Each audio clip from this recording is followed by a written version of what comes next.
It's about the restoration of our republic. We want to educate, encourage, enable the power. We stand for integrity, honesty, self-reliance, self-defense, and most importantly, no compromise on our foundational principles. This is America's Voice Now. Find America's Voice Now on Facebook and at americasvoicenow.org. Here's Michael Evans.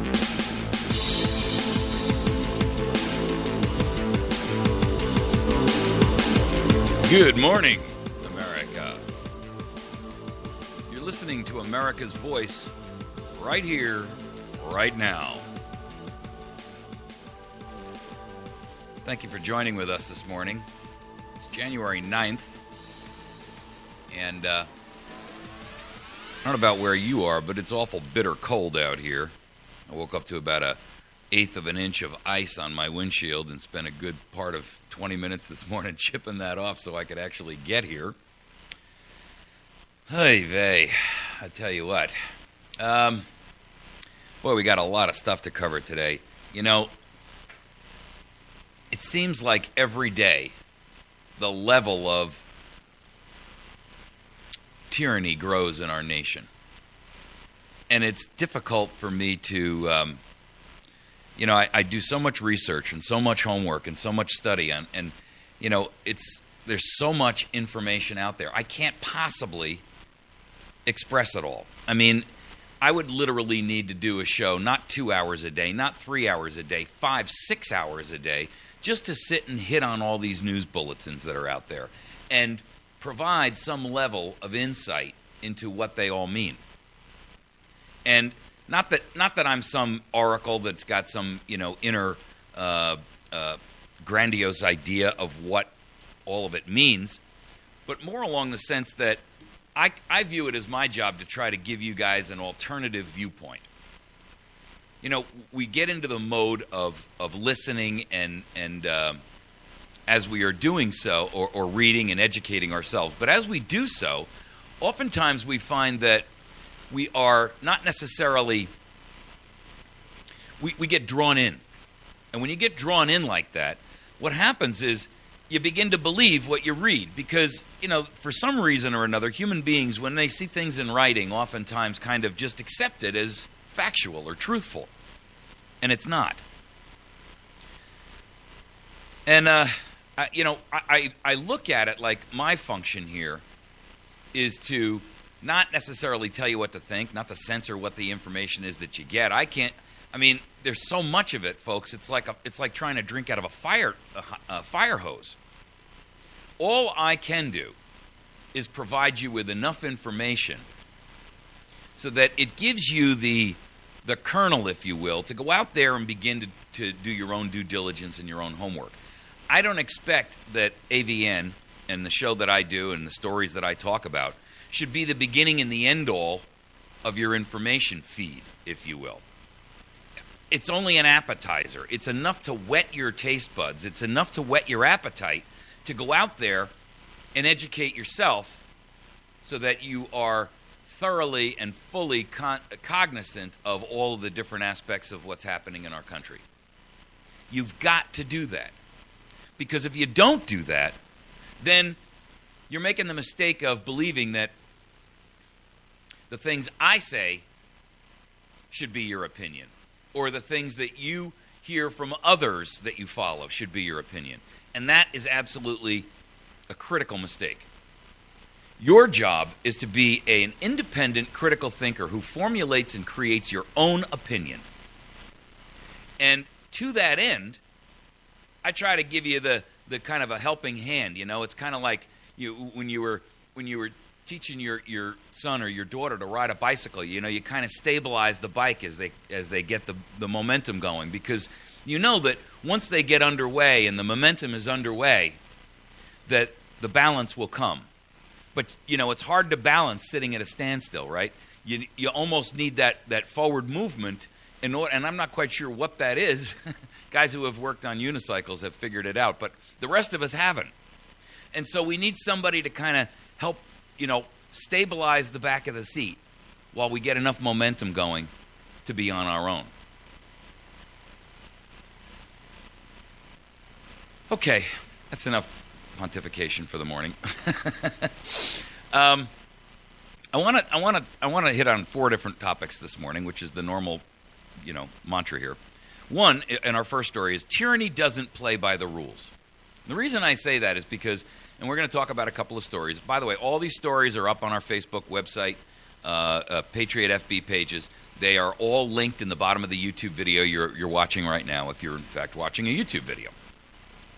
Tyranny doesn't play by the rules because the 2 stories that are out are both the IRS and the NSA in these court cases are trying to change the rules by which the court can hear and see their tyranny and treason. So we're going to talk about what that is. And here's the problem. It's one thing when it's 2 disparate individuals who are in a civil case, and they're fighting amongst each other and saying to the court, we ask you to be the Solomon, the wisdom, to separate the fact from the fiction and to separate the wheat from the chaff and determine and decipher and discern who's actually right here. It's another thing when you or any entity is going up against not the 800-pound gorilla in the room, not the King Kong gorilla in the room, the 8 million-pound gorilla of the federal government. And they change the rules to suit themselves. And the court acquiesces and gives them an unfair playing advantage, as if they didn't already have one. Our second topic is define the definition, please. How language changes everything. And we're going to talk about a couple of examples of that because as part of a critical thinking skill, one of the things that you really need to recognize is when language is being manipulated by the changing of definitions to change your thought process and to manipulate you. That's the goal. Manipulation of your thinking process. Okay, our third topic. $1.5 trillion last year. The American population spent $500 billion to be in compliance with tyranny. Now, for the record, let's understand something. Our entire GDP is only $16 trillion a year. In other words, all the efforts of all the people, all collectively put together, only generate $16 trillion. And we spent $500 billion of that just complying with the tyrannical precepts of a government that wants to enslave and mandate and oppress and abuse all of us?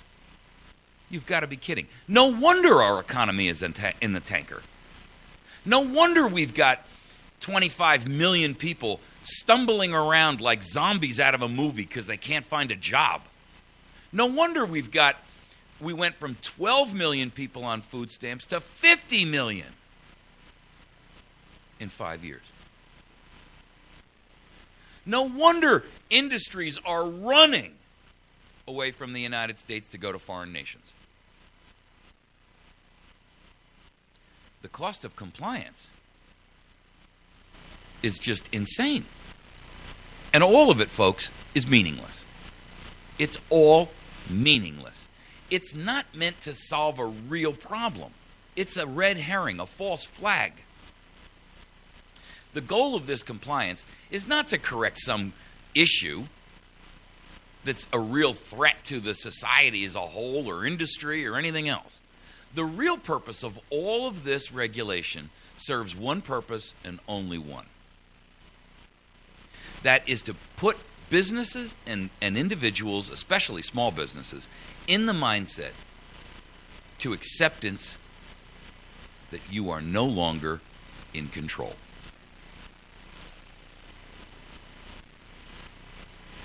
That's literally what it comes down to. And then our fourth topic, and then I'm going to get into our first topic.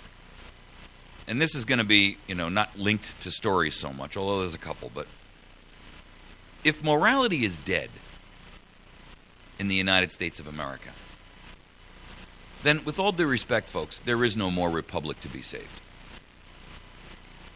Now, I know some people will get squeamish about that. But if morality is dead, you can forget the republic anyway. And that's the truth. Why do I say that?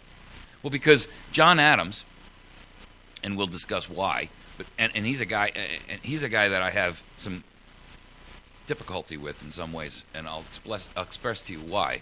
But he said our Constitution was made only for a moral and religious people.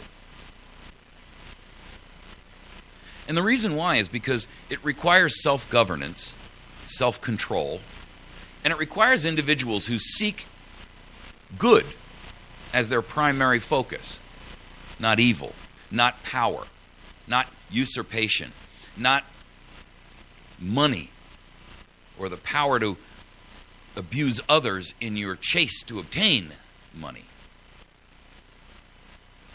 Okay, let's get into our first topic, because otherwise we'll be here an hour from now and we won't be there.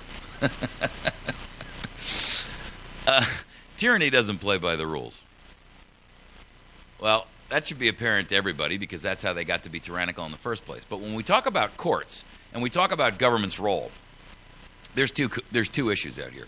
First, there's a story out there by Josh Gernstein from Politico. And the topic and the headline of this is Feds move to block discovery in the NSA lawsuits. The Justice Department has moved to block the plaintiffs in the most successful legal challenges to the NSA's surveillance and spying and all of that from obtaining more details on how the surveillance effort operates.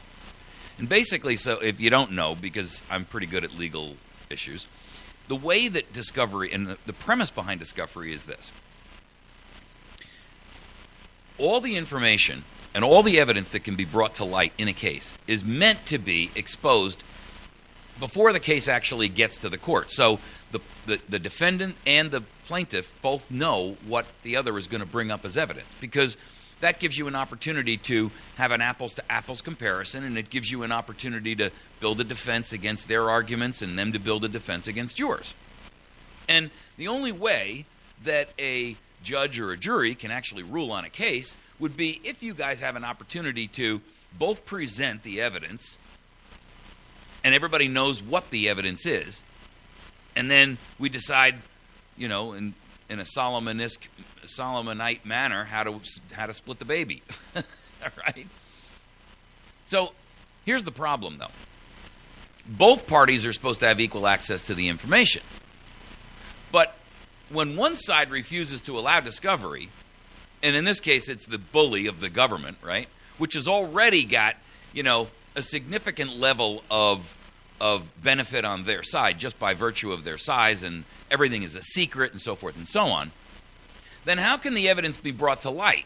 How can the proof that's being secreted away, held down, if that's allowed to be kept secret, then how can any judge make a fair and equitable ruling in favor of anything if he's only getting half the information? Let me give you an example on this, and I posted this up on Facebook, and it's kind of a reverse example. So when I say it's a flip-flop equivalent on Facebook and Patriot, I want you to understand what I mean by that. This is, it's an analogy, but what it does is it gives you the reverse side so that you see it from another perspective. This is the equivalent of a prosecutor who is in a courtroom, and you're on trial for murder. And that prosecutor has evidence that, for all intents and purposes, proves your innocence. But he withholds it from the court, and he withholds it from you, and you don't even know it exists. Okay, so the analogy is this. Prosecutor has a witness who's come forward and said, I saw the guy who committed the murder, and it wasn't the guy you're trying. I saw his face, and I know who it is. And I've got proof. I found the knife on the ground. It's got his fingerprints on it. And the prosecutor says, I'm not going to bring that information out, because if I do, this guy's going to get off. And so they withhold that information from the judge. And during the discovery process, the prosecutor never comes out and says to the defense, hey, there's evidence here that your guy didn't commit the crime. You say, boy, that's an extreme example. That never happens. The heck it doesn't. I helped Jason Henry file a case in the Supreme Court. He's an attorney. He's one of our sponsors, by the way, 417-256-4100. He filed a Supreme Court case on behalf of a 15-year-old kid who is serving a life sentence because the prosecutor and the judge worked in coercion and worked in cahoots, to withhold the evidence that they knew that someone else had committed the crime. The mother of the boy, he was 15 at the time, the mother of the boy had a boyfriend, and he's who actually committed the rape and murder. And the prosecutor knew it because someone else witnessed and testified and said, look, I've got the proof. Not only did the guy who really committed the murder admit it to me in prison, but here's the evidence to prove I'm right. And he actually gave the prosecutor evidence where he could go find bloody clothes, verifying that, in fact, the confession he had heard must have legitimately been true because the guy was sitting in a jail cell, right? How else would he know where to find bloody clothes unless the real killer had given him that information? But the judge and the prosecutor withheld that information not only from the defense, but from the jury. The kid was convicted, got a life sentence without hope of parole. Jason filed this case on his behalf because recently the law changed that said it's an Eighth Amendment violation against cruel and unusual punishment. If you sentence a child under the age of 18 to life without hope of parole, they should at least have a hope of parole. Kid's been in jail for 27 years. He's still in. Courts have had, the state Supreme Court in Missouri has had this case, which was mandatory to be filed, has had this case now for almost a year and has not ruled on it. And the evidence is there. By the way, the judge is now dead and the prosecutor is now a judge. Gotta love that one, huh? So don't tell me it doesn't happen. Here's my point. The feds have moved to block the discovery in the NSA lawsuits by saying, you can't have this evidence because if we give you this evidence, it will expose our secrets. Well, with all due respect, the murderer wants to keep his secret too. The guy who robbed the bank wants to keep his secret too. That doesn't mean we let them.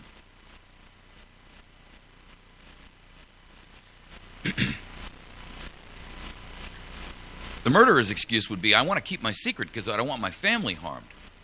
And I don't want to go to jail, which means I won't be able to provide for them as while I'm in prison for the rest of my life. My wife will have to go fend for herself. My children will be without a father. Those are all legitimate reasons why a person would want to keep a secret, right? But they should have thought of that before they committed the murder. And the NSA should have thought, we're violating the Fourth Amendment and the rights of every single American before they committed their crimes. And crimes they are, make no mistake about it. They're crimes because they are a crime against the people of the United States of America, against our society, against our principles, against the rule of law, and against every individual that's been subjected to it, and a crime against our Constitution, which can be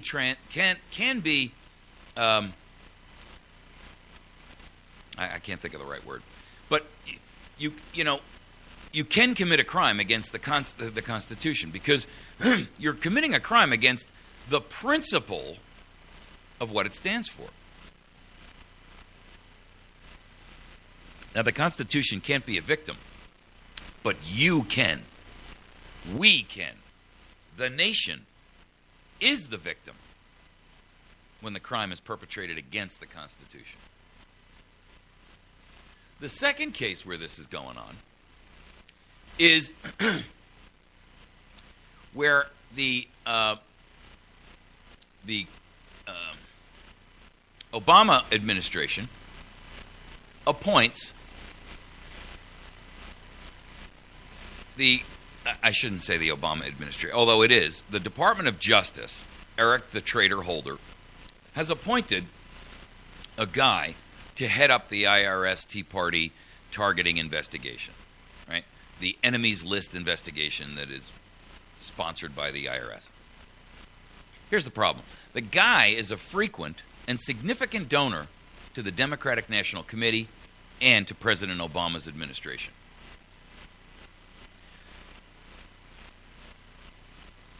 You can't have a conflict of interest like that and load the dice, so to speak, for an investigation that, quite frankly, should have already been concluded.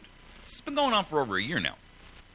For the record, out of the hundreds and hundreds and hundreds, and I believe the number at this point is somewhere around 300, 350, of the companies or groups that have applied for these 501c4 and were targeted by the IRS as a weapon of mass destruction by the president, the usurper-in-chief, not a single one of them has been interviewed yet. Did you hear what I just said? How do you conduct an investigation when you don't interview the victim? I mean, you wouldn't say that in a murder case, would you? You wouldn't say, or an assault case, you wouldn't say, I'm not going to interview the victim to see if she can identify the guy who punched her out and held her at knife point. Would you? Of course you would. You'd say, hey, wait a second, what did he look like? What color was his hair? Was he white or was he black or was he orange or was he yellow? Was he tall or short? Was he fat or thin? What kind of clothes was he wearing? Did he have a knife? Did he have any rings or tattoos that you could see? Those would be the questions that someone who was truly interested in justice would ask. But we don't have that here. Okay, we're going to run out of time. When we come back, we're going to hit this define the definition, please. And I want you to really pay attention during this segment because it's indicative of where things are going. I'd like you to make sure that you get a chance to visit with our sponsors. Please make sure that you work with the Battery Station. You can reach them online at batterystation.com. They can be reached by telephone at 417-257-7799. They carry everything from batteries and flashlights to every kind of tactical gear, clothing, freeze-dried food, pretty much anything along the survival arena.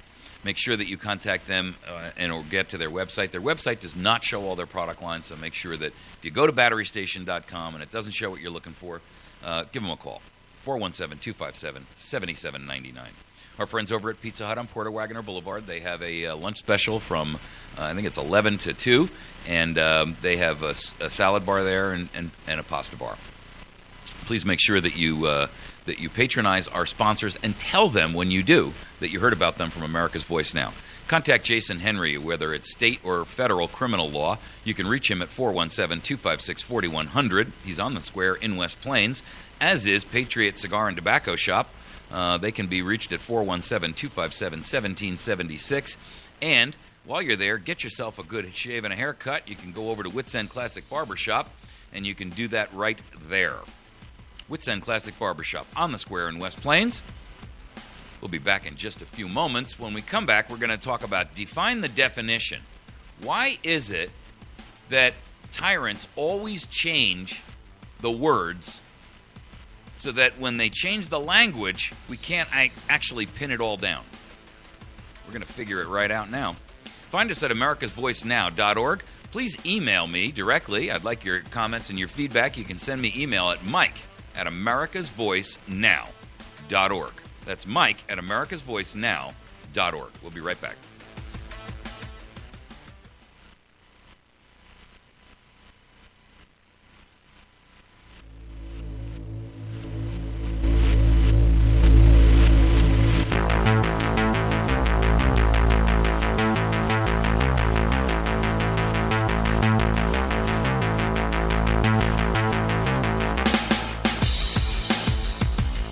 All right. Hey, thanks for riding with us today. If you are visiting with us on our website live and you're catching the show streaming, thank you. Appreciate you. You can always catch our audio clip there as well. And of course, we're broadcasting on patriotfb.com. If you're not a member of patriotfb.com yet, you should be. It's kind of a Patriot Facebook. It's loading up. It's just a brand new organization out there, which is helping to bring patriots together, and at the same point in time, expose you guys to new information that you can't find because Facebook censors things. The other Facebook, the one that is run by that little punk who seems to have more money than he knows what to do with. All right. So let's talk about redefining language. Because we see it over and over and over again in the names of bills that Congress, brings forth. We see it in the many things that are labeled by government. And one of the prime examples of this is, there's two things actually, but one of the ones is an article this morning I saw on CNS News. Now, this one's so blatant that you can't miss it, but I'm bringing it forth so that the analogy is so obvious that Helen Keller and Stevie Wonder can both see it and then have a discussion about it. Sheila Jackson Lee. Now, if you've ever watched Sheila Jackson Lee in action, this woman is an embarrassment to the human race. She's out of Texas. She's a Democrat. I don't know how she's been in the House as long as she has. If you want to see a shameful and reprehensible excuse for a human being, Sheila Jackson Lee fits that bill pretty good. She is a racist. She's black. So and it's not reverse racism, folks. It's just racism. There's no such thing as reverse racism. There's racism, period. And if you are one color and you hate somebody else of another color, that's racism. And it doesn't really matter which color you start with and which color you hate. Right? That's another example, by the way, of redefining language. Oh, it's reverse racism. That's putting the premise that everybody in the first place is racist, so it's reverse racism if it's black against white. No, there is only racism, period. Let's not redefine things. But Sheila Jackson Lee has an interesting concept here. She wants to turn the word welfare to Transitional Living Fund. You're kidding me, right? She wants to change welfare to, well, I'm not on welfare, I'm on the Transitional Living Fund. Why? Well, for the same reason that, we don't want to, well, I shouldn't say we. The president doesn't want to use the word terrorism. For the same reason that all of these government programs, Social Security, right? It's a way to get you to accept something that is so abhorrent to you. But if you just change the name and it softens the stigma that's associated with the old name, then you're accepting of it. She's hailed the war on poverty as a success, which anyone with any intellectual honesty would have to disagree with. I mean, we've spent $1 trillion in just the last, decade alone on this crap. And we have more poor people now than we've ever had before. And we have more people sliding into poverty than we've ever had before. There's an article I posted up I think it was last night, late, which was the final article that was posted up by Charlie Reese. And he's a columnist for the Orlando Sentinel. And I'll read it to you briefly because it fits in here. He's retiring, and this was his last column, and I think he basically wanted to throw out the finale of Fireworks because they couldn't do anything to him after this, right? 545 versus 300 million people. That's the title of his article. Politicians are the only people in the world who create problems and then campaign against them. Have you ever wondered if both the Democrats and the Republicans are against deficits? Then why do we have deficits? Have you ever wondered if all the politicians are against inflation and high taxes? Then why do we have inflation and high taxes? You and I don't propose a federal budget. The president does. You and I don't have the constitutional authority to vote on appropriations. The House of Representatives does. You and I don't write the tax code. Congress does. You and I don't set fiscal policy. Congress does. You and I don't control monetary policy. The Federal Reserve Bank does. 100 senators, 435 congressmen, 1 president, and 9 Supreme Court justices equates to a total of 545 human beings out of 300 million who are directly, legally, morally, and individually responsible for the domestic problems that plague this country. I excluded the members of the Federal Reserve Board because that problem was created by Congress.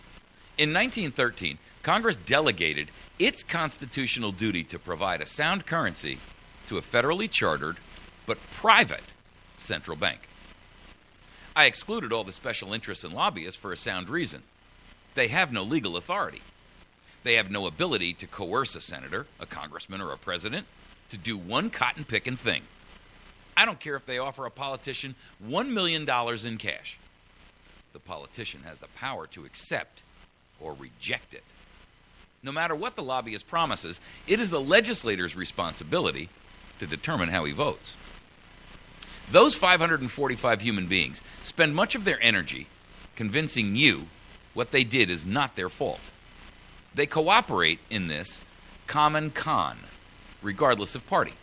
What separates a politician from a normal human being is an excessive amount of gall. No normal human being would have the gall of a speaker who stood up and criticized the president for creating deficits. The president can only propose a budget. He cannot force the Congress to accept it. The Constitution, which is the supreme law of the land, gives sole responsibility to the House of Representatives for originating and approving appropriations and taxes. Who is the Speaker of the House? John Boehner. He is the leader of the majority party. He and fellow House members, not the president, can approve any budget they want. If the president vetoes it, they can pass it over his veto if they agree to. It seems inconceivable to me that a nation of 300 million people cannot replace 545 people who stand convicted by present facts of incompetence and irresponsibility. I can't think of a single domestic problem that is not traceable directly to those 545 people.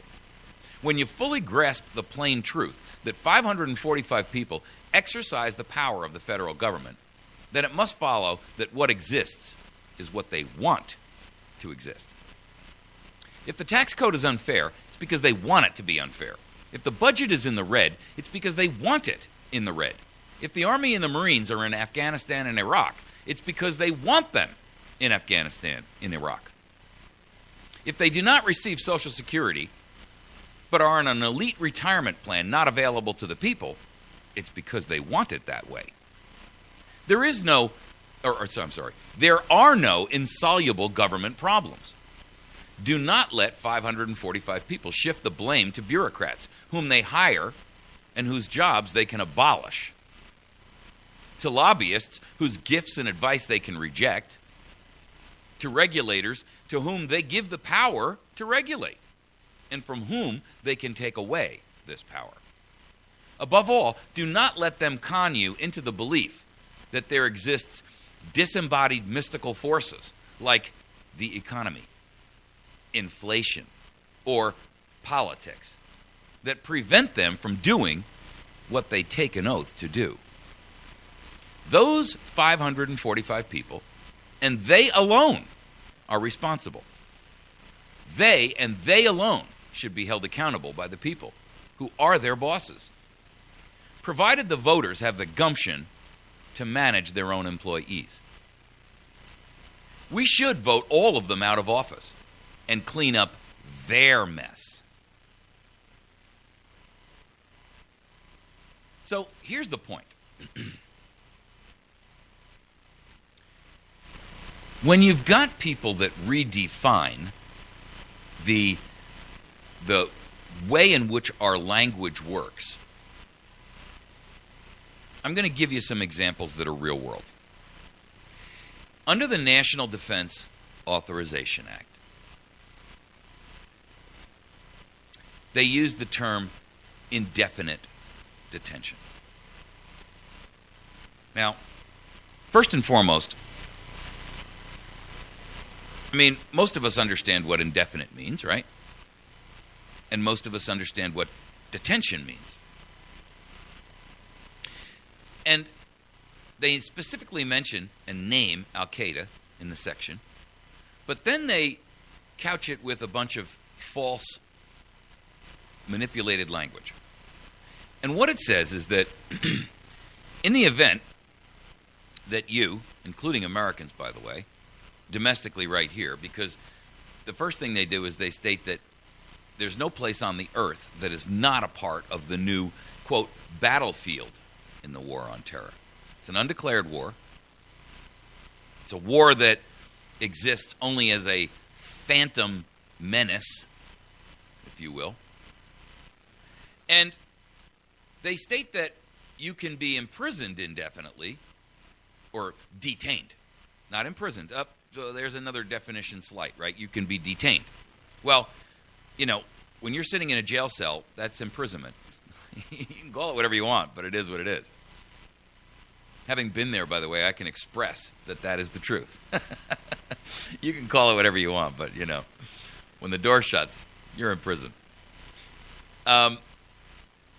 They can hold you indefinitely for a, and here it comes, belligerent act. Now, how do you define and how do you quantify what exactly is a belligerent act? I mean, a belligerent act can take a lot of forms, right? There's a lot of ways that you could commit a quote-unquote belligerent act.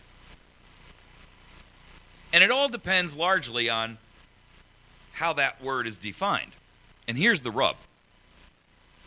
Those words can only be defined when you get in front of a judge who can define them.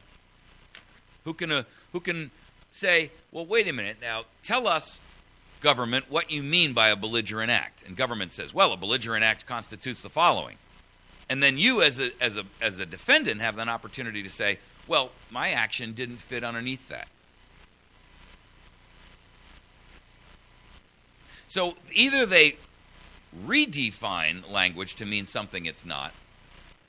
And when I say that, I'm talking about our dear friend Sheila Jackson Lee, who says, well, we don't want to call it welfare anymore. We want to call it transitional living fund.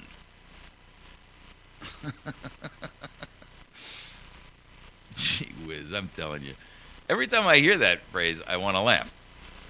But it also goes into the idea of the new National Defense Authorization Act, where they say that Section 427 calls for Section 1071, subsection 427, calls for a conflict records research center. And that sounds like, well, I don't know, it sounds like a library maybe. It's probably not a bad idea. But if you begin to go in here and look at this and understand what it really means, it's essentially authorizing the NSA and the FBI to continue to do what they're doing. And I think that was passed in this recent NDAA, which just was passed a month ago, for a purpose. The NSA and the FBI are concerned that at some point in time, the courts are going to rule that what they're doing is unconstitutional and stop them. Or there's going to be enough pressure applied on the traitors in Congress that they either recognize that they're going to have to stop it, or we're going to either vote them out of office or drag them out and tar and feather them. So they put in a backstop measure, an end game, a little end run around the backside, a flanking measure that says, well, if we create this conflict records research center, we can keep all this data we've been gathering under that, and they'll never figure it out, or at least it'll take them a couple of years. And before then, well, heck, we'll just be an open tyranny at that point. The mask will come off, the face of evil will show, and we'll kill all the people that are just bothering us. You don't think that kind of conversation actually happens, do you? You don't think people actually think that way, do you? Well, let me tell you something. If you don't think that at some point there was a meeting where, 10 or 12 or 15 of the highest level Nazis sat around and said, what are we going to do about these Jews? I mean, how do we just get rid of them all? What do we got to do to kill them all? And one guy piped up and said, well, bullets are expensive and they're in short supply because we're fighting a war on all these different fronts. So why don't we just use gas? We can get a whole bunch at once. And, with a little pellet of gas the size of a hockey puck, man, we could knock out a couple hundred, maybe a couple thousand.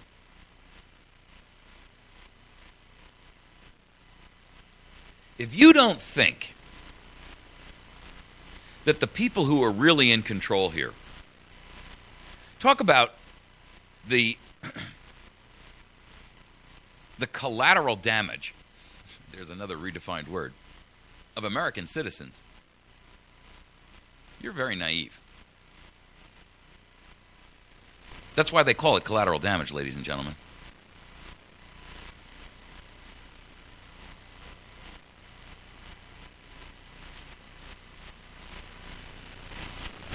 What it really should be called is murder. Murder perpetrated by a government, whether on its own people or somebody else. But murder is murder. Collateral means innocent. And if you kill an innocent person, they're not collateral damage. They've been murdered.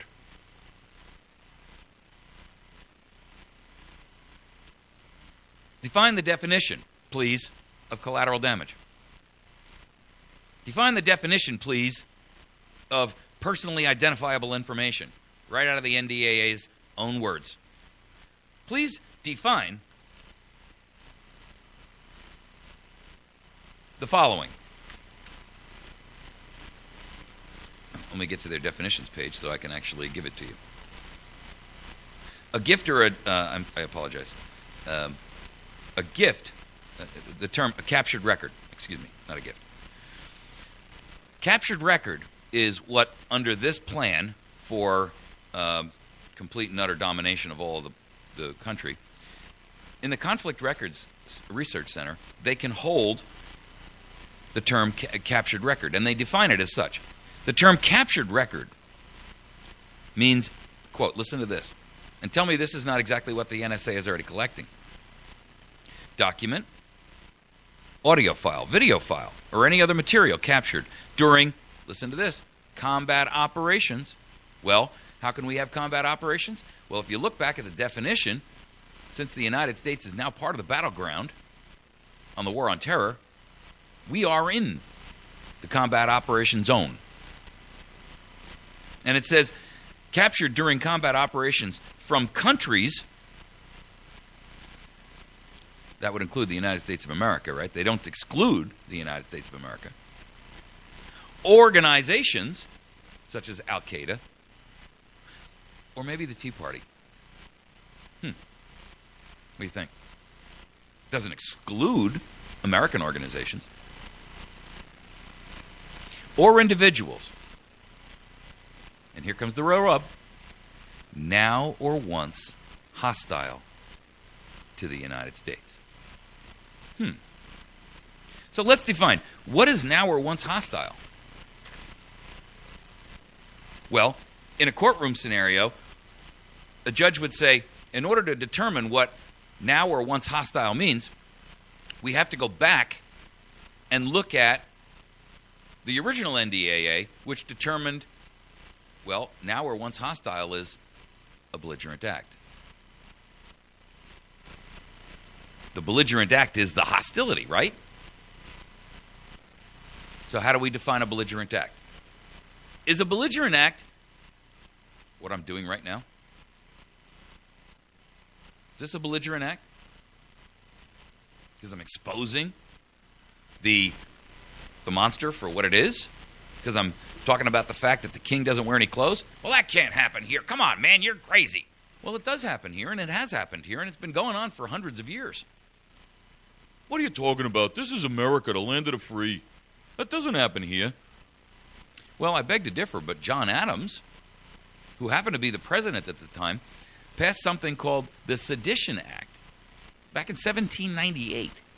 Now, for the record, that was only 6 years after the original Constitution was completely ratified, including the Bill of Rights.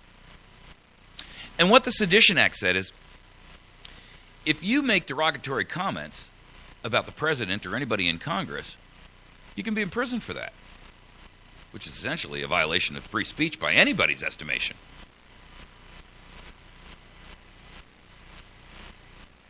So don't tell me it can't happen here. In fact, That's why Thomas Jefferson and Madison wrote the Principles of Nullification, to say when government acts tyrannically and falls to despotism, which is clearly that when you're violating the First Amendment, right? And you're jailing people for just saying the president's a schmuck. Then, and only then, or not only then the rightful remedy is for the states to say, we're going to nullify that. And we are not only going to not enforce it, but if you try to enforce it within our state boundaries, we're going to arrest you. That nullification crap is garbage, man. That has no bearing on nothing. You know, that was all settled with the Civil War. Oh, was it? Okay. So then, let me ask you something. Colorado and Washington State just passed the legalization of marijuana for recreational use. Isn't that a state nullifying federal law? Well, that's different. No, it's not different. It's not different.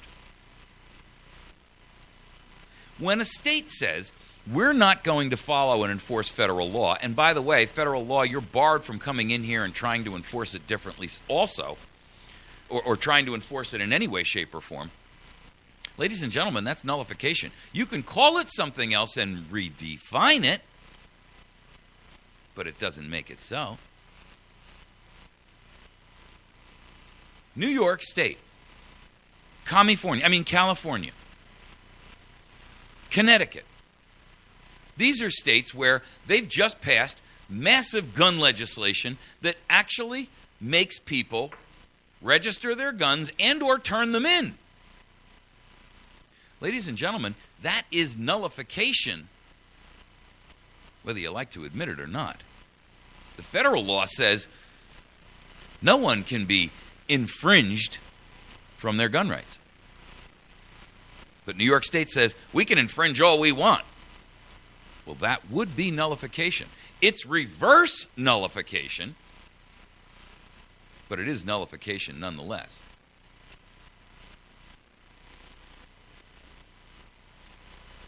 See, how language is used makes all the difference in the world. You know, Obozo in 2010 made a statement, and with this I'm going to wrap this segment up. The only people who don't want to disclose the truth are those with something to hide.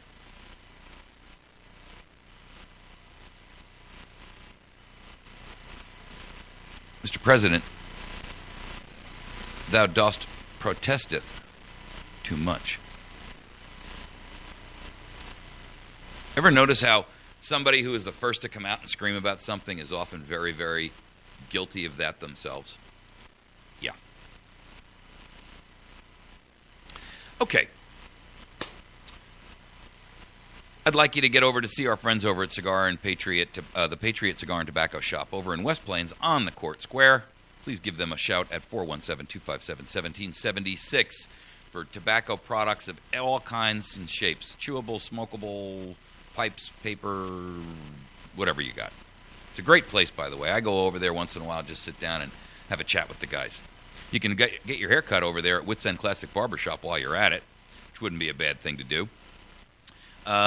Jason Henry on the square is a great attorney at 417-256-4100. That's 417-256-4100. Handles cases for criminal law on both state and federal levels. You can go to our friends over at Pizza Hut on Porter Wagoner Boulevard in West Plains for a great lunch special. And on Tuesday night, Kids Eat Free Family Night. And then make sure that you see our friends over at the Battery Station at batterystation.com. You can also reach them at 417-257-7799. If you're interested in building a website for your business, go to airbridgeweb.com. That's airbridgeweb, like air you breathe and a bridge you drive over, web.com. We'll be right back.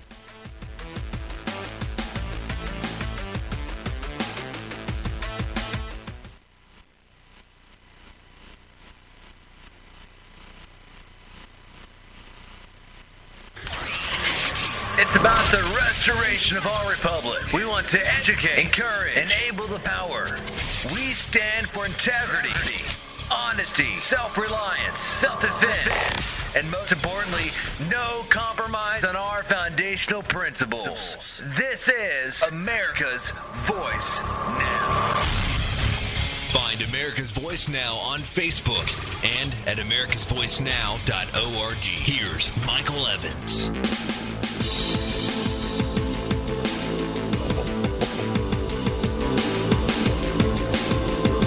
All right.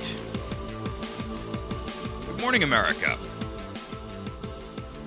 If you're a late riser, snick on you. You're only catching the second half of America's Voice Now. But never fear, I've got a solution to that problem. How did you know that was coming? Well, if you ever miss one of our fact and fun-filled sessions, you can always go over and you can listen to it on our brand new listen line that allows you to dial in 24 hours a day, 7 days a week, and you can catch America's Voice live in the morning between 8 and 10. And then after that, the show just repeats all day long. So you can dial into our phone line, and it's free to you. I mean, it's a long-distance call perhaps for you, but, I mean, there's no charges of any kind, and it doesn't cost you anything. If you're dialing on a mobile phone or your national security agency personal tracking device, you know, the one that they advocate every American should have, then and you're using your unlimited minutes, then it really doesn't cost you anything at all, right? If you're calling from a home phone, as long as you have unlimited long distance, you can call 415-325-0725. That's 415-325-0725.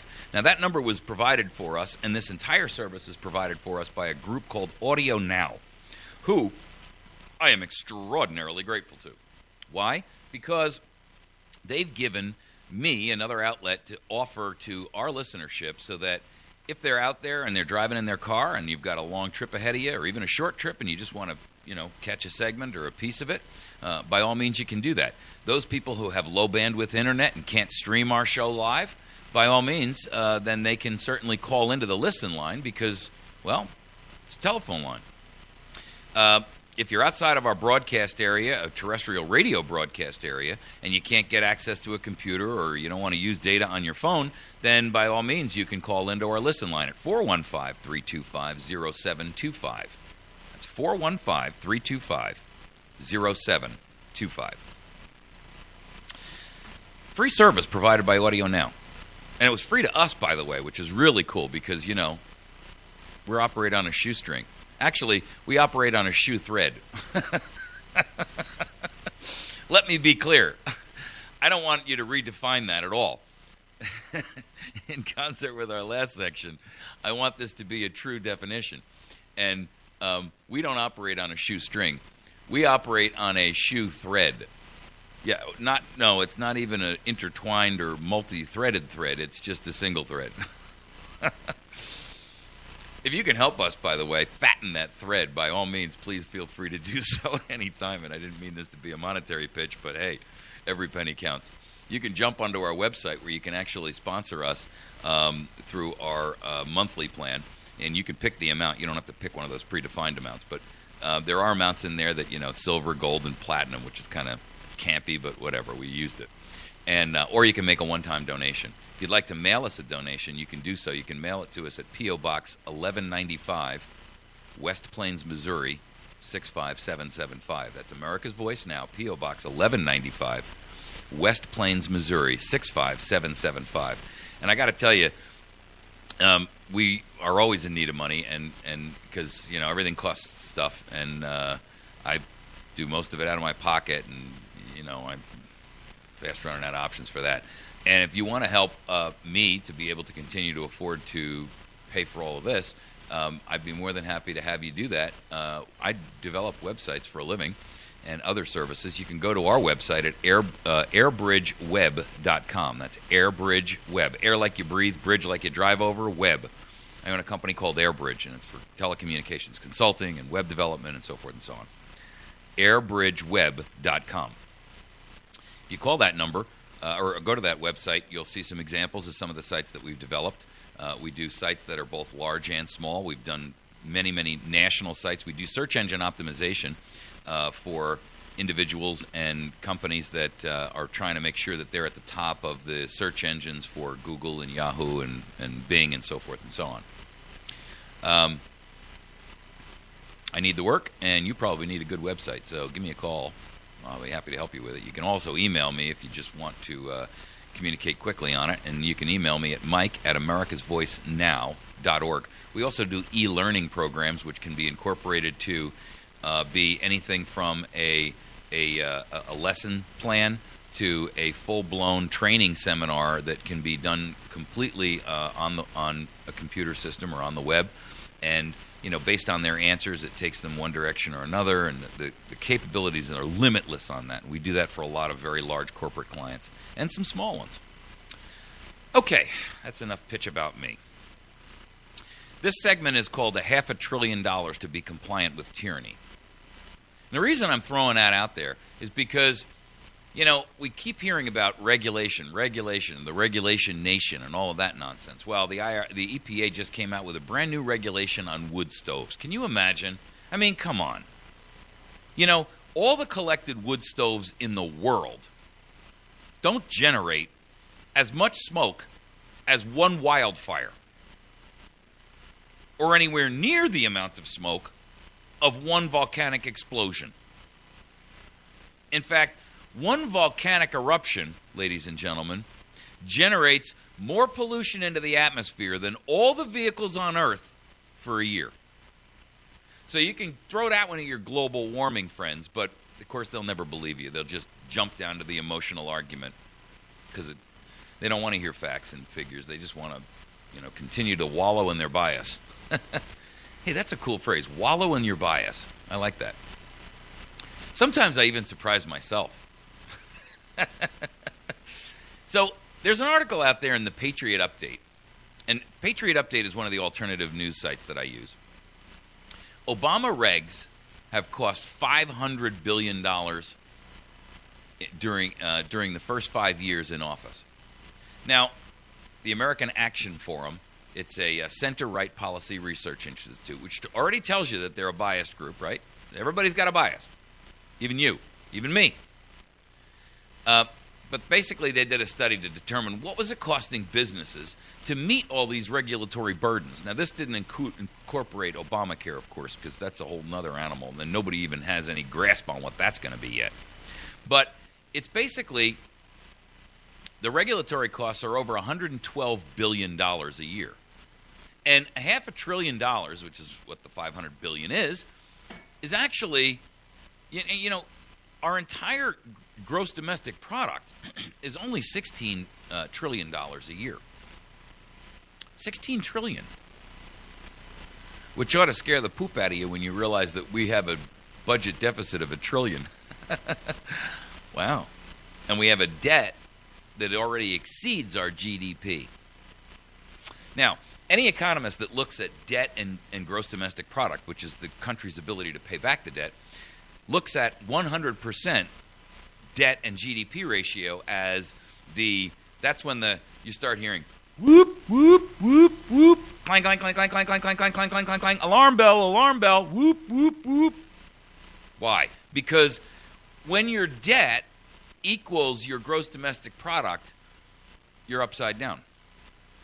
And our debt now exceeds our gross domestic product.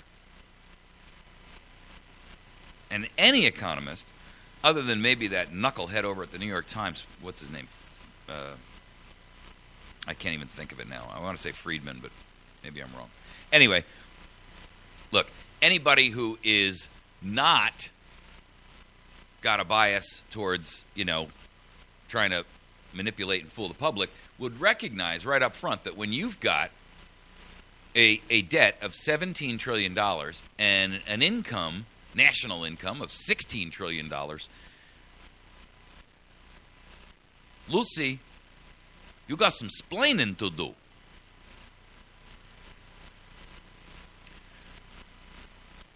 From 2009 to 2013, regulators have published 495 billion in final rules. This is the cost to just to be in compliance. And when you look at a lot of what these rules are, they are really completely unnecessary rules. I mean, I get the fact that, there are certain rules that make sense, right? So, you want to make sure that we've got clean water, and that, some company that manufactures, let's say, ceiling paint isn't, dumping some kind of toxic peroxide or something into the water, right? I get it. And I don't have a problem with that. I don't want to breathe dirty air, and I don't want to drink dirty water, and I don't want us to have to buy a national Berkey to be able to, survive and drink some water, right? But on the flip side of the fence, I also don't want our nation so far upside down in the concept that we are so wrapped up in trying to just pass regulation for regulation's sake so that we can justify our existence in extra constitutional administrative agencies, because that's what they are, that we lose sight of the fact that government's real job is to protect individuals and to protect the environment under which businesses can flourish. So if you're sitting there and you're pouring poison on your own tomato plant and you wonder why it's not growing, duh. That's the problem, ladies and gentlemen. We've now become the snake who eats its own tail. The ticks have now become so voluminous on the dog that the ticks outweigh the dog. And they're bleeding it to death. I mean, you got little Fido there. He weighs 8 pounds. And he's got 8.5 pounds worth of ticks hanging on him. And they're all fat and sassy on his blood. There's a mental picture for you. The point is real clear when you hear what the idea of Alexander Hamilton was. And he was very, very abundantly clear about it. It will be of little avail to the people that the laws are made by men of their own choice, if those laws are so voluminous that they cannot be read, or so incoherent that they cannot be understood.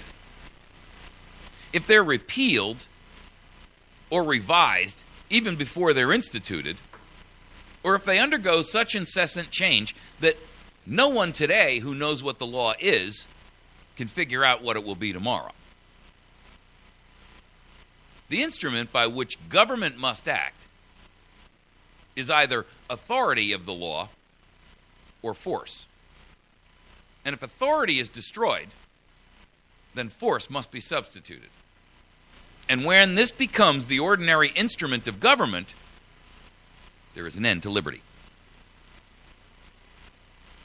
Ba-dum-bum. I rest my case. I mean, I could almost end this segment right now, except we have 9 minutes to go. Right? I mean, look at it that way. It's not going to make us feel any better if the people who are passing all of these tyrannical laws are people that we put in power by electorate, if we chose them, right? And it doesn't really make us feel any better, nor does it help us function if the laws are so voluminous, if they're so thick and so stacked so high that there's no person that can possibly read them all. Well, I refer you to the Federal Register, where they are pumped out and promulgated like as if it's a toilet paper manufactory over there. And it's not going to do us any good if they're so incoherent that we can't possibly understand them. How do we know that? Well, because it cost us $500 billion, $100 billion a year, just to be in compliance with them. You know what the number one new job is in America? You won't believe this, but it's true. Compliance officers. Corporations around the country are hiring, even when they're firing people off the line and their sales force and their distribution force and their warehouse people, and they're cutting people back to try to fall up underneath the Obamacare mandate and get below 50 or whatever their deal is. The one job every business is hiring, a compliance officer. Even the term sounds communistic, right? I am the party member. I am here to make sure you do everything by party rules. That was almost, I don't know, kind of like a Chinese Hawaiian thing instead of a Russian. Sometimes my accents get confuzzled. But the point is that when you are hiring people to remain in compliance with a government that's obviously operating in tyranny, the laws have become so incoherent that they can't be understood because we've got to hire somebody who that's all they do. That's their sole function. They're not bringing revenue into the company. They're not producing anything. They're not manufacturing anything. They're not shipping anything. They're not a constructive, functional member of the organization who delivers something to our bottom line. They're there just to make sure we don't run afoul of some crazy cockamamie law that could get us shut down or fined and further cost our bottom line. So we would rather trim our bottom line by hiring another person who we've got to pay $70, $80, $150, $220,000 a year than take the risk that we might get fined $6 million because we forgot to paint this thing yellow. Really, that's what it's about, people. And if you're one of the little sisters of the poor who's currently filing in federal court against the Obamacare mandate, it would cost them $6 million. I think it was I can't remember whether it was a day or a year or whatever. My point is, I mean, you got to be kidding me. You're going to sit there and take a bunch of nuns. Eric Holder looks like a real hero here, doesn't he? You know what, Eric, this whole thing with the nuns reminds me of with Eric Holder? The knockout game, like some young punk walks up and knocks out an 87-year-old lady and then says to his friends, look at that, did you see that, man? That's Eric Holder. He's the punk. I would love to be locked in a room with Eric Holder for about 20 minutes with nobody worrying about the consequence. Oh, boy, would I. Harry Reid, too, and Harry Reid's a boxer, for the record. I'd like Harry and I to get into the ring. Just 5 minutes. But the point is this: if the laws that are instituted or thrown upon us and forced upon us, we've already reached the point where they're so voluminous that we can't read them all. They're so incoherent, we have to actually hire somebody to try to figure them out. By the way, I didn't even talk about the IRS and taxes because, I mean, you got to have an accountant to file your taxes. Even as an individual, forget as a business where you might have, all different kinds of levels of income and product costs and all the rest of that. But to go on, he says, if they undergo such incessant changes that no man who knows what the law is today can guess what it will be tomorrow, what's the first word that comes to your mind when you hear that phrase? Obamacare. The law has been passed, and it's undergone such incessant change that no man who knows what the law is today can guess what it will be tomorrow. First of all, we had never even really truly figured out what it is, because according to Nancy, we had to pass it to see what was going to be in it. Well, we made that foolish move, or I should say the Democrats made that foolish move on our behalf. And then the president turns around and starts making unilateral dictatorial changes to it that nobody even has any oversight on. And nobody's held them accountable, not the courts, not Congress, nobody.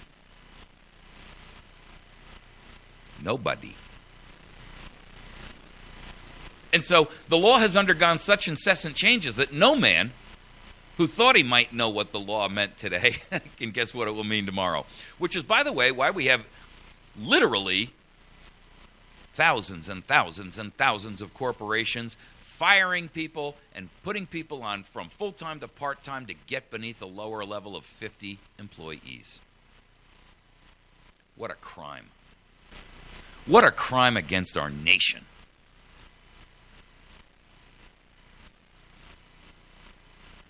The instrument by which government must act. There's really only two: authority of the law or force. If the authority of the law is destroyed, then force must be substituted. And where force becomes the ordinary instrument that government utilizes to operate, there is an end to liberty. Okay, force used as the only primary. Okay, let's see. NSA, FBI, IRS, EPA, Department of Justice. That's enough right there. I don't even have to keep going.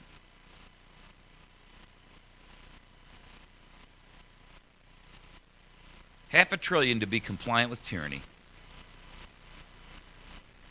And it's not enough. The bully says, I want more lunch money. Tomorrow you're going to bring me back your lunch money and your sister's. That's when you haul up and go, pow! Right in the nose. And when you bloody his nose, by the way, usually he stops asking for the lunch money. At least that's been my experience. Not that I was the bully, but I've been bullied for a little bit. Okay, we got 2 minutes left. I'm going to run through our friends who are sponsoring us. Make sure that you visit these guys and that you patronize their establishments and their businesses, because they're the ones who keep America's voice on the air. They help to pay for the airtime on the radio stations that we broadcast. Now we have to buy that airtime, so please help us to help you. The Patriot Cigar and Tobacco Shop at number 2 Court Square in West Plains, 417-257-1776. I love that phone number. I wish I had that phone number. Patriot Cigar and Tobacco Shop. Our friends over at Wits End Classic Barbershop. Jason is my buddy over there, and he will give you a great haircut. I was going to go there yesterday, and, well, never got there. Normal. That's the story of my life, by the way. Putting out fires all over the place. Jason will cut your hair for $10. Does a great job. I promise I will get in there sometime today, hopefully. And he's a great young man, and it's a great place to go. Our friends over at the law offices of Jason Henry, also on the square in West Plains, 417-256-4100. He does criminal and civil cases, of course, but he also does criminal on the federal side, and that's an important aspect. And he's so close to the courthouse, he could literally fly your brief across the street in a paper airplane. Make sure you see our friends over at Pizza Hut on Porter Wagoner Boulevard in West Plains. Pizza Hut, they have a lunch special over there, and I go in there and have the salad bar all the time. Great salad bar. It's really awesome. And they're the only Pizza Hut in the world that would sponsor a crazy guy like me, huh? Also, our friends over at Battery Station. BatteryStation.com, 417-257-7799. 417-257-7799. You can find their website by going to batterystation.com. You can email me at mike@americasvoicenow.org. I want to hear from you. All right, we're going to take a break. We'll be right back.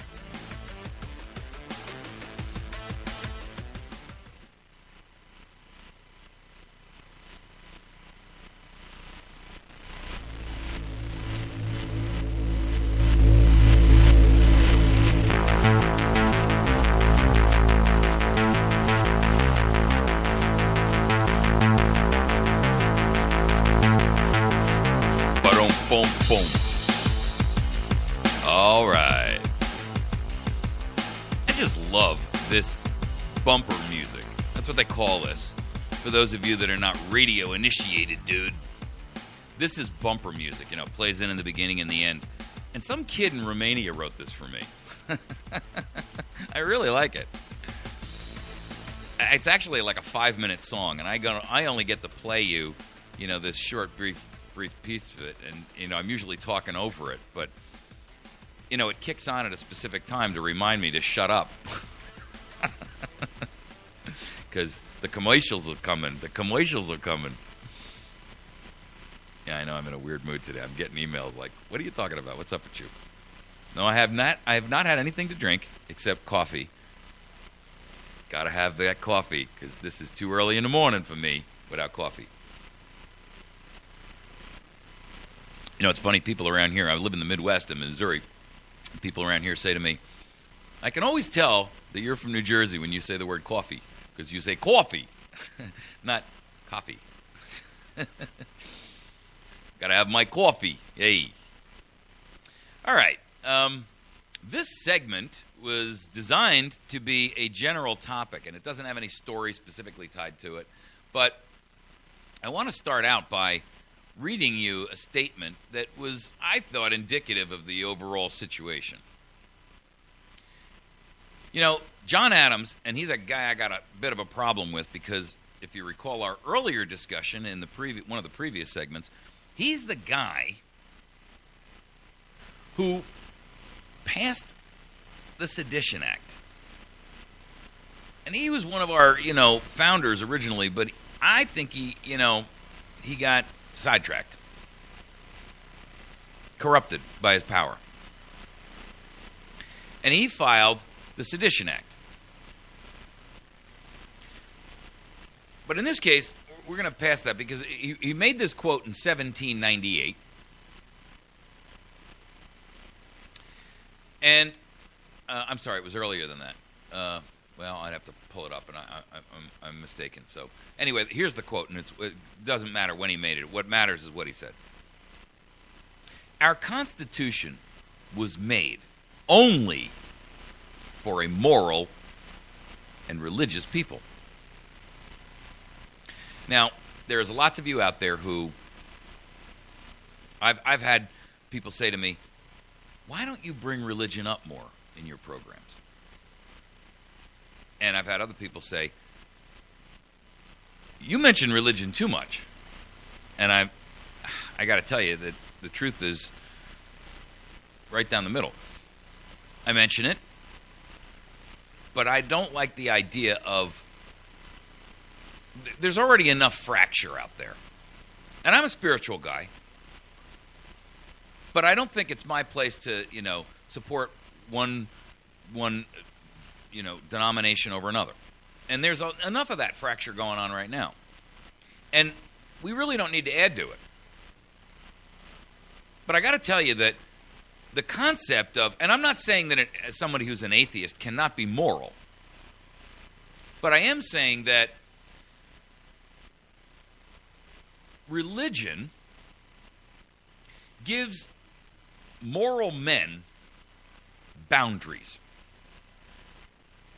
And it helps them to remain moral. Why do I say that? Well, many of the things that we as a society look at and say, these are the precepts upon which, we want our society to operate. These are the boundaries. These are the lines we've drawn that you say, don't cross over that line, because when you cross over that line, you've gone too far. You've taken things in another direction, in a bad direction, right? We all agree that, the principles, and our nation was founded on the principles of the Ten Commandments, right? I mean, you're not supposed to lie, you're not supposed to cheat, steal, covet your neighbor's goods and or his wife or husband. All the normal religious restrictions that, and I shouldn't say restrictions, but the guidelines that were given to us. And I find it interesting that people who say, well, religion is, religion has no part in government. Well, I would beg to differ, because, you see, religion gives you guidelines, the moral guidelines, if you will, just like the Constitution gives us the instruction guidelines for the country.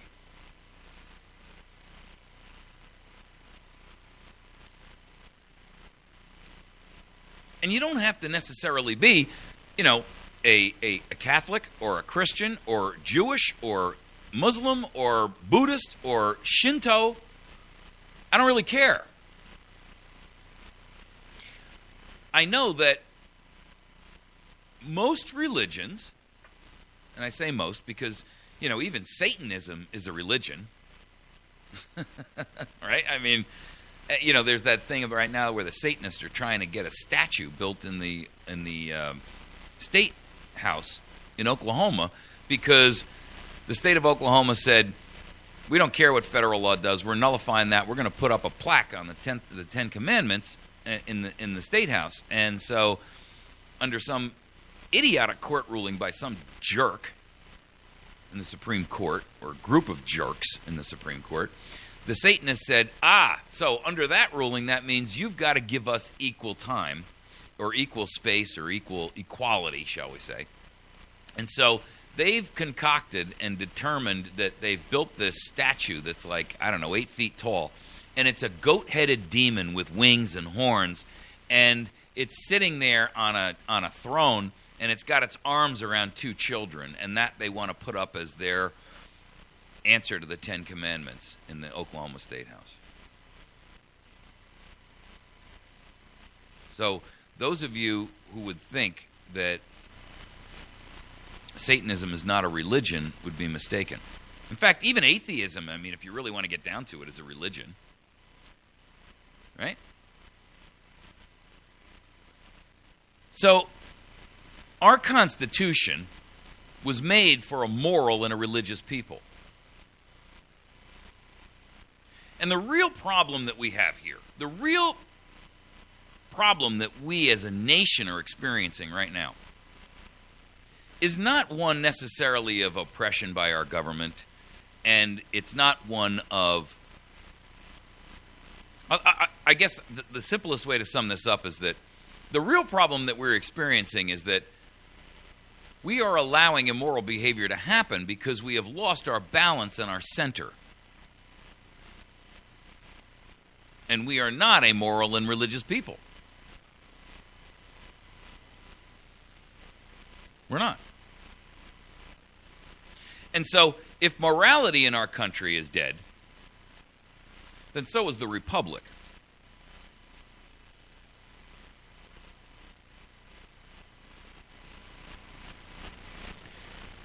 Because even if I guess if you look at it from this perspective, if we save the republic, let's assume for argument's sake that,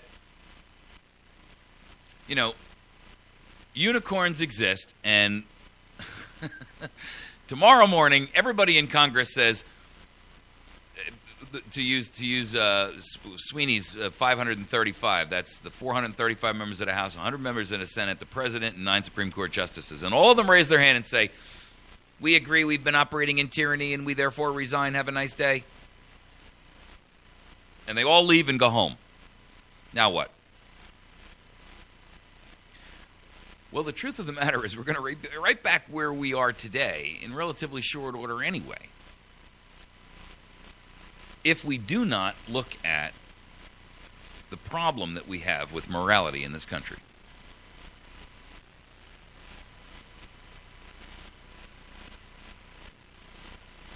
It is so critical because morality...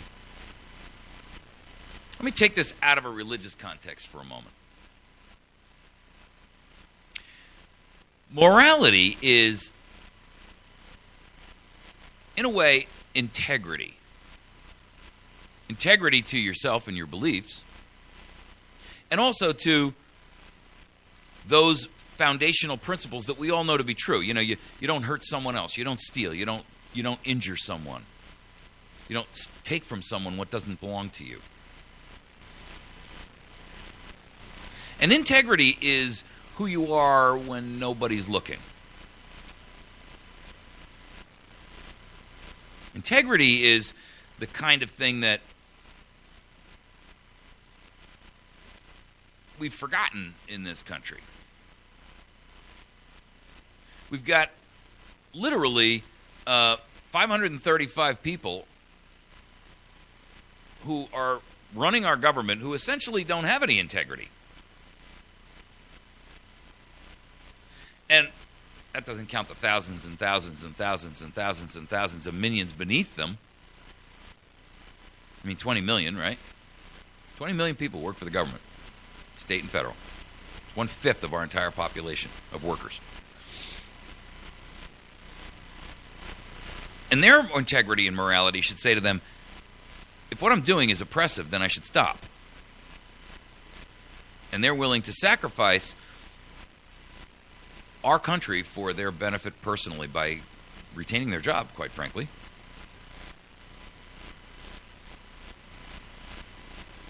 So even when we say, okay, look, 535 have vacated the spot, we're going to appoint new people, just temporarily so we can run elections again. The problem is that our society, and I dare say it's not just ours, but I'm only concerned with ours. Our society has become this issue of, or is infected and infested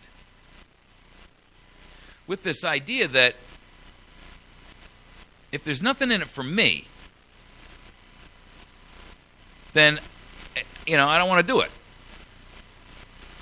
Or the first question out of their mouth is, what's in it for me?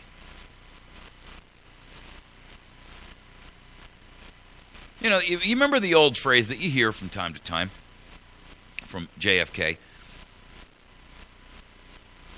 We don't ever hear that kind of message today. Ask not what your country can do for you, ask what you can do for your country. And I'm not one of these people that says, we should all follow this altruistic mantra that says, we should all sacrifice for the greater good. That's a communistic philosophy, and I don't believe in it at all.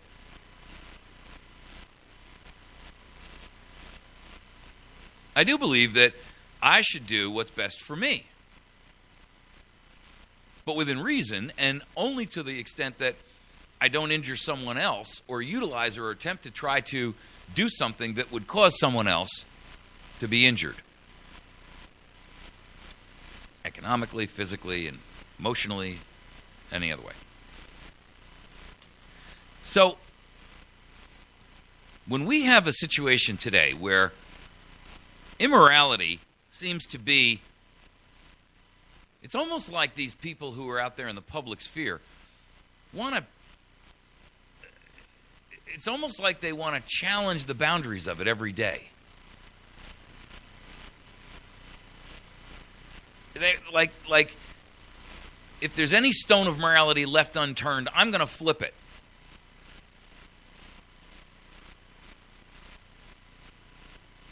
And I don't want to be a prude, and I don't want to suggest that, people can't do what they want to do. That's not my place to dictate what somebody can and can't do. I mean, I don't want to tell you who to,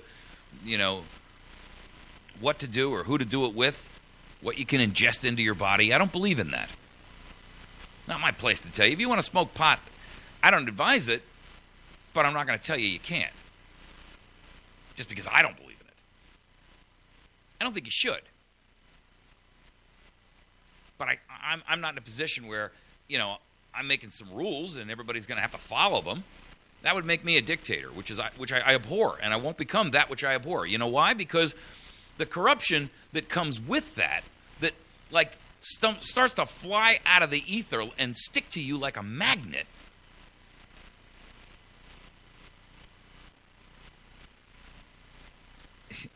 No man has a shield from that. No man. No woman. Y'all know me well enough that I don't have to do that PC crap. When I say man, I mean everybody.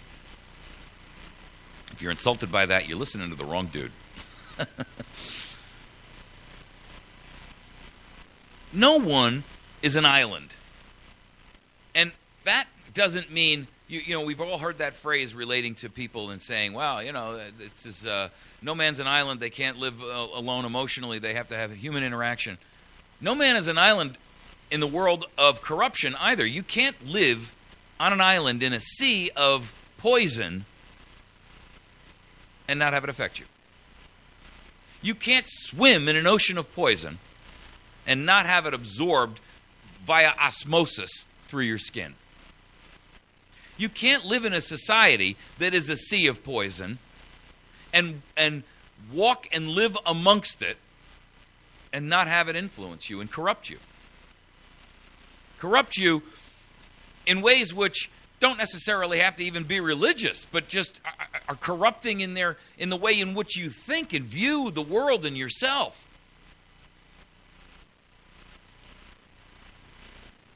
And yet again, no man can be an island, so we can't, just all say, well, that's it, I'm packing it up, I'm going to go live in a cabin in the woods. Because that doesn't work either.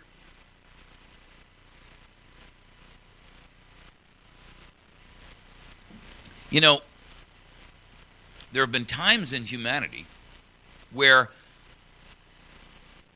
the pendulum swings one way and then it completely swings the other, right?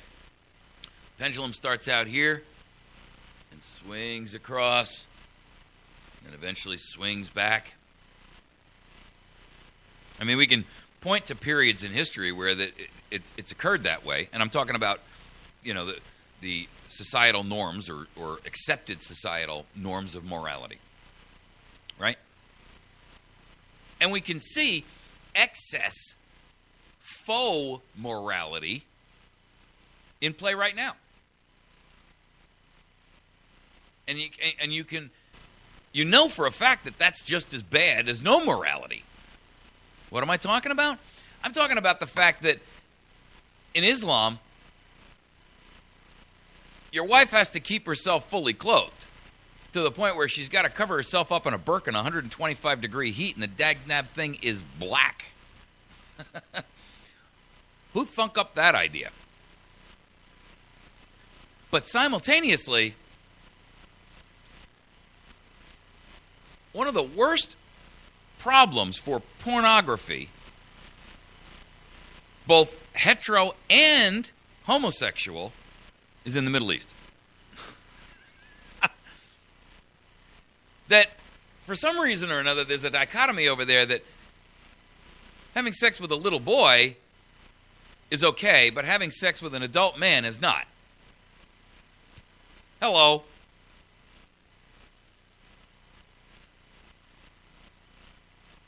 So my point, and that's faux morality. That's morality for a false purpose, because everybody acknowledges we're not following it anyway.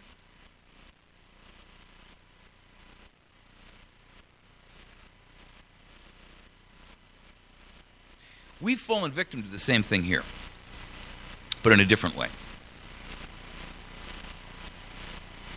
Thou shalt not lie. Everybody acknowledges that. I mean, I don't think that I think that precept pretty much runs across all religions, right? Thou shalt not lie. But look at these people in Congress who are the 535. Look at the 535. Are they living by that?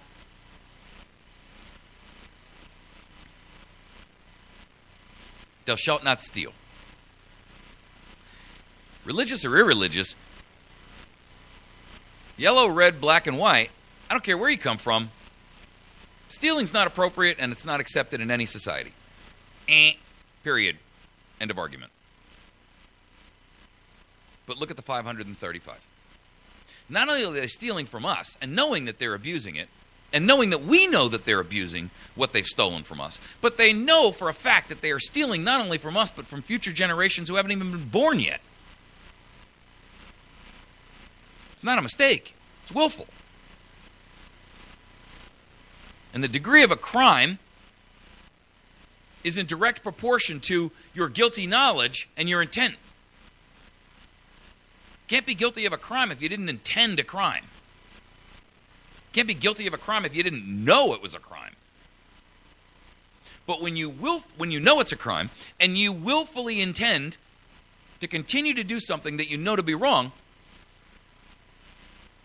whether legally wrong or morally wrong, makes no difference. The 535 are not moral.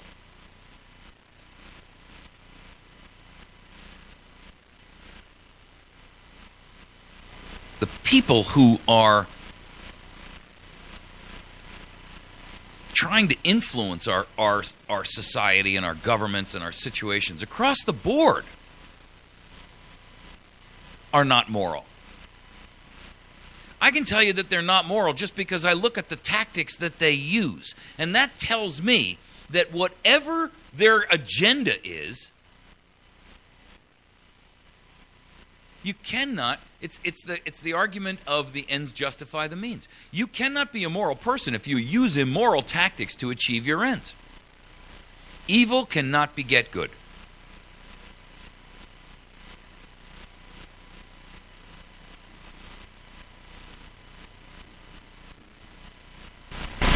And that crosses, in endless boundaries.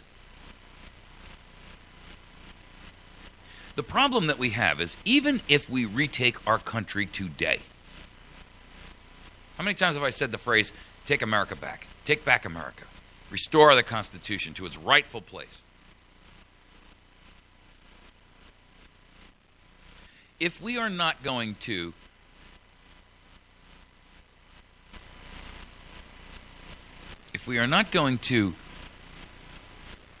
use the power and the authority that is delegated to government in a moral fashion, and that's only because individuals become the instruments of that,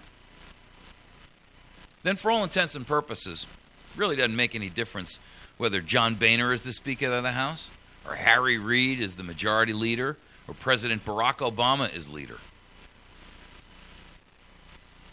An immoral people will do immoral things, and the Constitution won't be followed by anyone.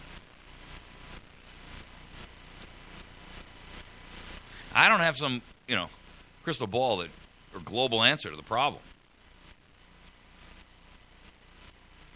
I believe that religion gives men moral boundaries, as I said before.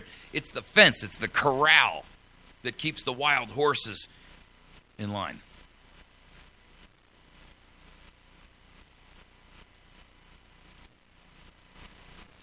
For some people, I think it's a reminder, a daily reminder, or a weekly reminder that, these are the boundaries we live by.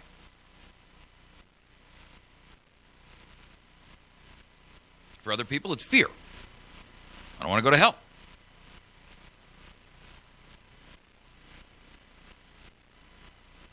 For other people, it's respect.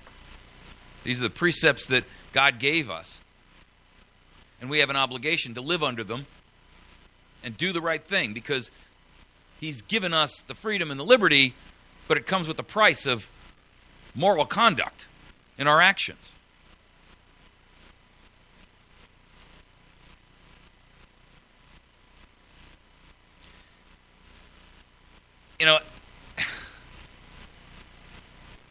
I fear greatly for our nation.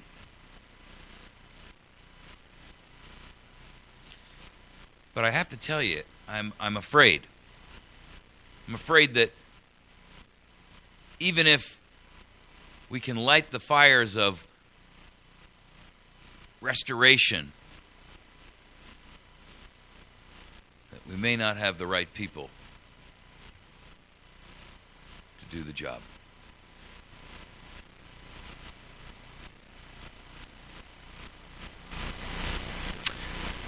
You've been listening to America's Voice.